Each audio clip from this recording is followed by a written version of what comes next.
So today I wanted to do a video on Jacob and his birth story because I have not done that yet, and for two reasons. I want to share it with you guys, but also I want to have it for my own sort of memory to be able to look back on. So the very first thing is, I guess, Jacob was due on January 9th, 2016, and he was born on the 13th of January 2016. So he was about 5 days overdue, but that's not too bad.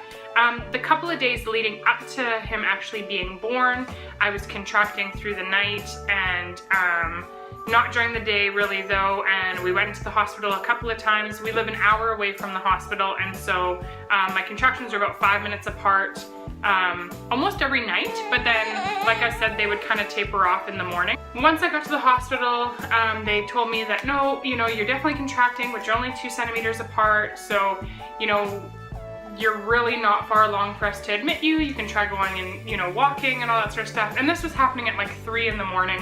And so my husband and I would just come home after they let us go. They would keep us for a few hours just to monitor and see if I would progress, but I wasn't. And so the night that he was actually, like that labor actually started for me, would be the night of the 12th. So throughout the day on the 12th, I felt completely fine, and then around supper time, I started to get contractions. And by 8 o'clock, they were 2 minutes apart. They were intense enough that I was like, with my couch here, I had my knees on the floor and I was leaned over, kind of rocking my waist back and forth, and Nathan was having to kind of put counter pressure on my back because the pressure like on my stomach was just so intense. And I was still able to kind of talk through them, but I definitely couldn't walk. It was enough that it was like, I remember getting ready to go to the hospital and putting on my boots and like laying down on the floor trying to put on my boots. It was the middle of winter, so anyway, so we drove to the hospital, and on our way to the hospital, my contractions stopped. They, I would say they slowed right down, but like at that point it felt like they had stopped. So the halfway point, so at about half an hour of us driving, we got to a little town, and they have like a bank and stuff there, so we just drove around the town trying to see if they would pick back up before we continued driving, and it wasn't happening. So we thought, you know what, let's go home. I don't want to be at the hospital all night again. If my contractions are stopped, they're stopped. So before we left, my husband's like, well, let's just stop at the bank. I want to deposit this check. So we got out of the car, or he got out of the car, and I said, I'll get out with you, stretch my legs and stuff. The second I got out of the car, boom, my contractions started up just as intense. So I had, I think, probably 2 contractions in the time that he deposited his check, which, I mean, what's that, like 5 minutes? Like, it doesn't take you any time at all. We decided that, no, we should go get checked, because if it is something serious, like if I am actually in labor, or, just to see how far along I was too, because you never know, and so it's just a good, good thing to do, good thing to go get checked. It's never a bad thing to go get yourself checked. So we got to the hospital. Again, they confirmed that yes, I was contracting. My doctor was actually there because he was seeing another one of his patients, and so he came in and he checked me, and he said, yep, you're 4 centimeters long, you are admitted, we are going to keep you until you have this baby. And he thought, by the way that my contractions were happening, that I would probably have the baby in the middle of the night. So it was like, okay, let's go, it's go time, I'm ready. The nurse asked me if I wanted anything for the pain. At that point I said, no, I think I'm okay. If I need something, I'll let you know, but at this point I want to try to do it with as natural as I can. So my doctor had made a plan that if I hadn't progressed, if I, in the morning, if I was still there, that he would break my water and go from there, and then possibly put me on an oxytocin drip if I needed it. So he left, the nurse left. It had been a couple hours by that point, and she came back in at around 1:30, and I was again on the floor, my knees were on the floor, and my body kind of was like laying across the hospital bed. And the reason I did that is just because that's how I felt comfortable. Like they say to get in the most comfortable position you can, and that was what was comfortable for me, so that's what I did. So at that point she was like, are you sure you don't want anything for the pain? All it's gonna do, hi honey, is take the edge off and allow you to get some sleep. At this point I hadn't slept for like 3 days because the contractions were happening overnight. So I said, you know what, yeah, I'll take you know, what are my options? And so she said, we can give you a shot of morphine. What it'll do, yeah, is just allow you to still contract throughout the night, but you're just not really going to be able to feel it. It'll be a dull pain, and so you'll be able to get some sleep. So I did that, and I really couldn't feel them. I probably felt them very minimal every probably 20 minutes or so, so not enough that it was really waking me, just enough that I was, you know, getting uncomfortable and I had to shift in the bed. So in the morning, they came in and my contractions had slowed right down.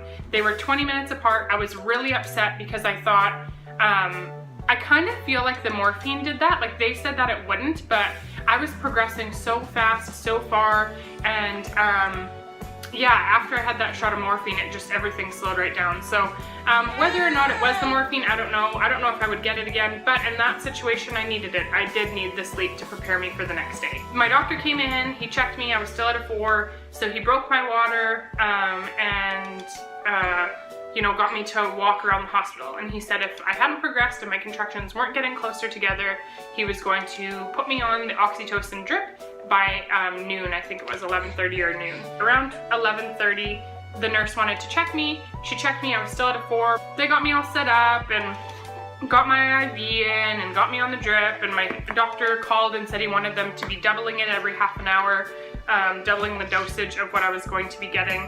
And so that was all good and fine, and I don't know how long had passed, and then the nurse was asking me if I wanted something to help me breathe.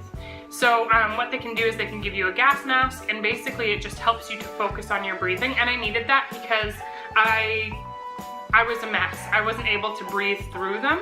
I look back now and understand it, but at the time I didn't really know what was going on. And so basically my contractions were doubling up. I was having, you know, an extra long contraction and then a small break.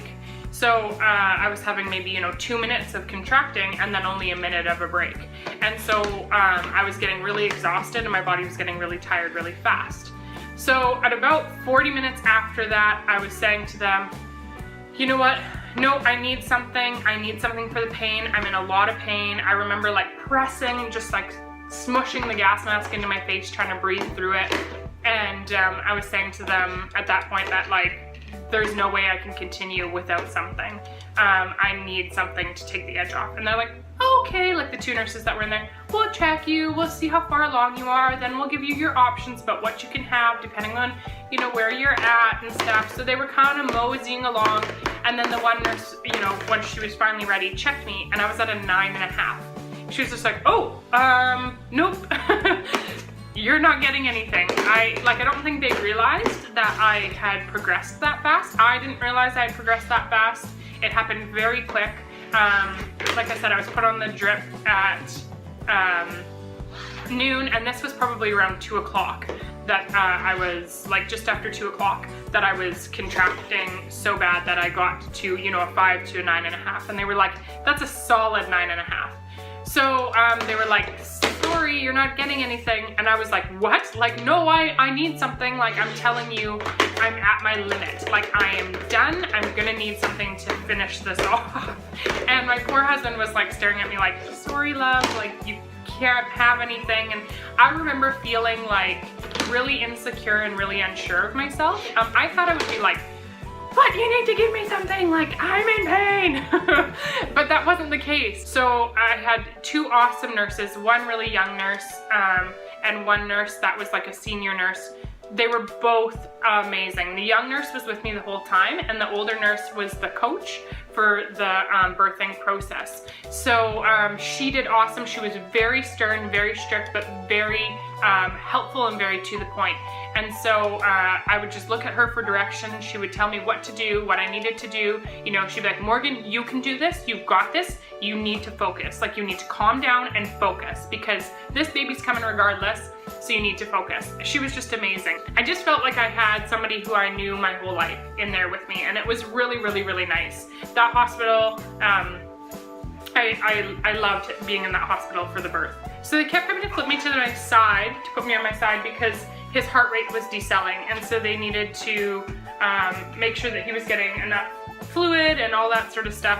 And so when I was doing my practice pushes at first, I was on my side, and they were like, okay, we're gonna get you to push, and I was trying to push, and I had my one leg up and my other leg down, and it was just a very awkward position to be pushing in. And so I said, like, I'm not comfortable, like I not only am I like in a lot of pain at this point, but I'm in a very awkward position. The morphine in my hip, that's where they give it to you, they administered it into your hip, was killing me. My leg felt so sore, and it felt sore for a few months afterwards even.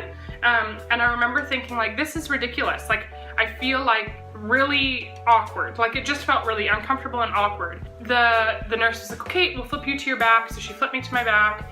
And they did a few practice pushes that way. I let them know that I needed somebody to sort of help me with my legs because I was really weak at that point. And so that's what they did. I had a nurse on this side and Nathan on this side helping me with my legs. So I pushed for about 40 minutes before he came. In that time frame, I almost passed out once. I remember feeling a lot of pressure, and they were like, no, no, no, because they were trying to get 3 or 4 pushes in one contraction. And so I was contracting, and they were like, no, don't stop pushing, don't stop pushing, don't stop pushing. And I was like, I'm gonna pass out, I can't continue. And they were like, no, don't stop, give us one more, at least one more. And I was like, I just remember feeling like everything was kind of going white, and I was like, there's no way, like my body would not do it. I could not, it's not that I was saying like, no, I'm not gonna do it, like forget you guys. Physically, I could feel my body was not able to do it. They got a cold towel for my head. I didn't actually pass out, but I really did feel queasy. I really felt like that was gonna happen. This I didn't know until afterwards, but I guess his head was almost completely out at that point. That's why they wanted me to give another push. And and they said that after that push, like after I stopped pushing, his head went all the way back in. So then the nurse said to me, you know, do you wanna feel his head? Like, do you want to reach down and feel? And I was like, no, I'm not about that. I'm not one of those people that likes the mirror where they can see everything and wants to know exactly what's going on. That kind of freaks me out a little bit.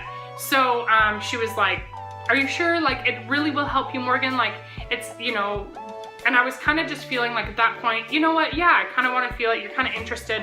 So I remember reaching down and touching, and clearly it didn't feel anything like my own body, but I could feel his head. Like, I could feel the top of his head. I could feel that he had a little bit of hair. That seriously, like, I would recommend if anybody was talking about, you know, going into the process and not, you know, wanting to feel or see or anything like that, that seriously gave me the drive to keep going.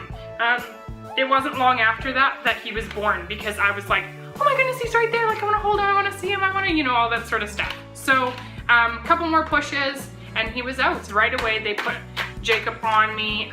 The doctor was asking if Nathan wanted to cut the cord. He was not about that. That sort of stuff makes my husband very queasy. And my doctor was almost like pushing him to do it. Like, he's like, no, no, you're gonna want to do this. Like, you want to cut the cord. And the baby is like already out and, you know, kind of half here, and I want to hold the baby, and I'm like, he doesn't want to cut the cord.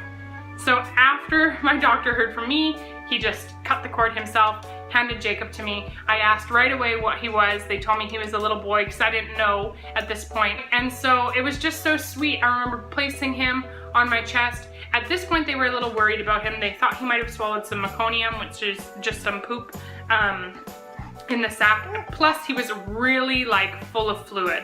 So he only got to sit on me for a short while. Nathan got a few pictures and I'll insert those now. He was on me for a few minutes. They took him and they were trying to figure it out kind of in the bed, you know, that they have set up for him in the room. And I was kind of watching and looking. The doctor was giving me stitches at this point. I had a 2nd-degree tear, so I had a few stitches. And they were like, no, we got to take him to the nursery.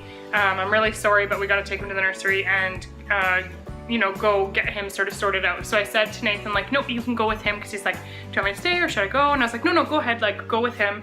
I'll be fine, because I felt fine, and I was with my doctor and my nurse, and so they were just finishing up what they had to do. So I said, no, go with the senior nurse, go get everything sorted. So he went with Jacob. He said they put a big tube down his throat, tried to suck a bunch of stuff out, you know, and all that sort of stuff, rubbing his back and things. Rubbing his back and stuff. Patting his back and trying to get stuff out. So they did that. He came to me not very long afterwards. I was already in my room, and that was kind of it. So we spent a couple more days in the hospital. Everything was good. He nursed really well. The hospital was awesome. And it It was an amazing, amazing moment. I can't explain to you the joy I was feeling in those moments. Anyway guys, that is his birth story. That is how Jacob came to be with us. He is amazing and sweet, and I love him to death. So I guess I didn't say this. He was born on January 13th, 2016. He was born at 2:59 p.m. He weighed 7 pounds, 5.5 ounces, and he was 20 inches long. And he is perfect. He is perfect. He's perfect. I love him. Anyway guys, that's it for us. That's Jacob's birth story. I thought it'd be fun to do this because he is 9.5 months, so I was pregnant with him for 9 months, and he's been out and in my arms for 9 months. So I thought as a little tribute to that, we would go ahead and make this video.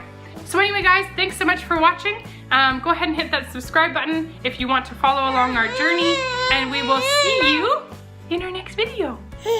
Can you say, see you in our next video? Say, bye guys. Bye guys. Bye guys. Bye guys.